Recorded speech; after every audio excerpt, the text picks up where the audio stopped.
you don't belong. That's how you're gonna get to like not do it anymore. But my question is, how long are you gonna go there? How long do you feel like you have to go there for you to realize that this is not your place to be?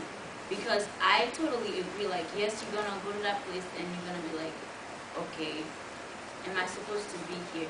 And deep inside of you, if you are a true Christian, something will speak to you. If you have some type of relationship with God and the Spirit is within you, you will feel that you're not supposed to be there.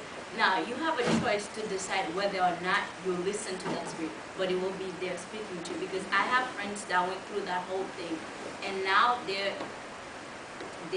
more spiritual than I ever could be. Like, but now when we talk about it, is yeah, when I was in college, this is what I used to do. I would be at the party. I would know that I'm not supposed to be listening to that song, where the guy's just cussing and cussing. I'm listening to it. I know I'm not supposed to, but because everybody's having fun and I wanna have fun and I wanna experience it, I'm gonna stay. And it was alcohol that gave many of my friends the support that they needed to actually be at a party. If you're going to a place and you feel like you gotta drink another for you to feel like maybe I could stay, then you know you shouldn't be there. Now, it's your choice. Now, God, He would not, like, He didn't create us as robots from Adam and Eve. He gives you a choice. You decide whether or not you want to choose that path. But at the end of the day, try not to be that one that says, God, I used to do this for you, I used to do that, and then He's going to say, depart from me, I never knew you, because He gave you work to do, but you took that time and wasted it in other things. Okay. Okay. I agree with Kay in terms of, like, if you're newly fresh alcoholic, you shouldn't be going to the bars or whatever to preach the word if, you know, you found like your new faith or whatever. But also at the same time, I think it's important because it'll just be a test of your faith if you can go to that bar and not drink. You see what I'm saying? I think you should test your faith when you know you're ready to be tested. That too. You know, So, like, so you want to test your faith so you can become strong. That's what you're saying? Yeah, in a way. Well, I know some people are having to go. I just want to say I hear some very good questions, and I'm hearing some very, very, very good responses, and I think that it's real. I think that these are some of the questions that not only us, but many Christians are facing. And I just want to put up some of the other questions, just to put them on your mind. What are some of the other questions that people have about what Christians can and cannot do? You can go ahead to the next one. You can just let all of those come up. Is it okay for Christians to have sex? I'm surprised nobody brought that up. Or maybe everybody already knows. Or can we smooch if we know our limits? That's the sin right there. How close is too close? Anybody ever asked that question? close in terms of what? In terms of intimacy, how close is too close? If you have your man right there, brother man right there, or brother got the sister girl right there, how far can you go in a relationship as a Christian? You go as far as you want, as long as they have their underwear on. Hands tied behind the back. So you all up in the temptation. Don't touch me, don't look at me. I'm just here to smile. Well, in regards to that, our next real talk is actually about this, is relationships Okay. and Christianity, and we're going to go through all of this. So Good. that's something for you to think about for the next real talk. Good. Good. Is it okay to chill at the club as long as you let your light shine? We talked about that. Is it possible to let our light shine at the club? My friends want to do things that I don't agree with. What should I do? These are some of the things that came up tonight. Do I have to go to church every week? Why can't I just stomp and shout in the comfort of my own room?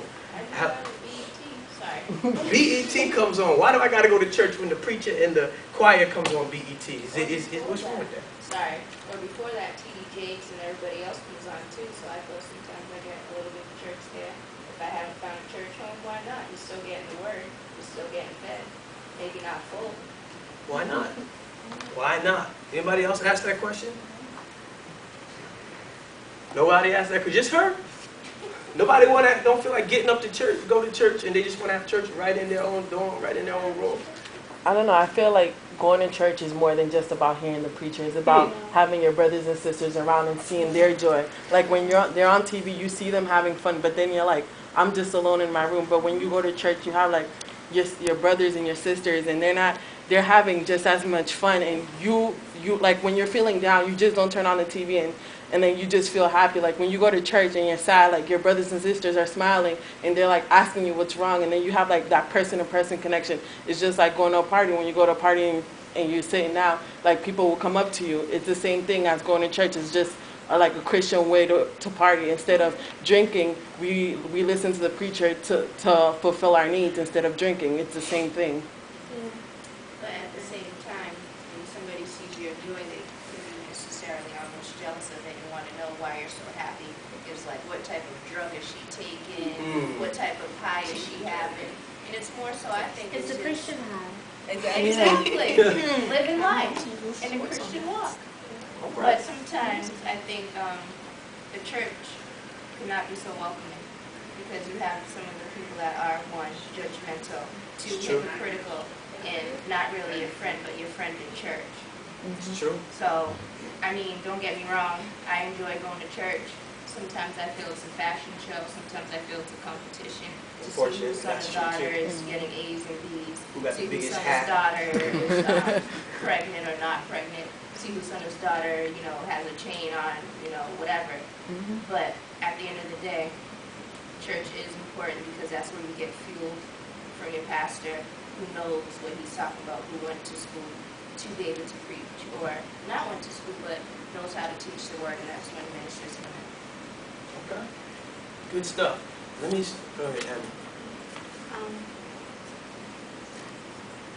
My question is, do you have to go to church to, like, a pastor is a human being. He's just like me or you. What is the difference between him and me? If he, why does he have the wisdom? Because That's right. Why'd you go to school? Why'd you go to classes? You could just read the book and get that knowledge from just reading the book, but why'd you trust a professor to teach you what's already in the book? Because they have that wisdom to know like what's not written down that you might not get, that you might not understand. Because sometimes I read the Bible, I'm like, okay, that's what it says, but I don't understand it. So that's the understanding I get from church. You have something to say? I was just gonna say that there's a couple of people. I'm sorry, talking. There's a couple of people that didn't actually go to school, but they taught themselves calculus or other things like that. So maybe you can do the same thing. no, I was just saying, like, the Bible says that whoever seeks wisdom should ask from God, who gives abundantly and who will give. So I don't feel like you have to go to school to become a preacher. God has ordained you, and that's it. If He's ordained you, He's ordained you. So, I hear a bunch of O's. Like like, that, you have to go to school to be a preacher. I said that's just like one step no, to make them I better was just preachers. saying, like, cause I mean, I go to church every week too, like, to get that extra like oomph, like, get that like strength from my brothers and sisters. But I don't need to go to church. I can stay in my room and read my word and pray to God to understand it. You understand? So it's all about, like, my mom can't buy my salvation, nor can my dad. I have to get it on my own. But isn't there somewhere in the church where, in the Bible where it says, in the Bible where it says that you should go to church? I don't know whether it's a commandment or something. I feel like it says somewhere in the Bible that you should share your Christianity with others. And if you're in your room, just like, yeah, you can stay in your room and feel the same way, but like, you're supposed to share it with other people. And if you're in your room, how are you sharing it with other people? I feel like that's what church is about, is you have people around you that believe the same thing you believe, and you guys get to share in that faith. So if you're not going to church, then you're just sharing it with yourself. All right, hold on. This is good. This is good stuff. Let me ask you this. All of these questions we're having, whether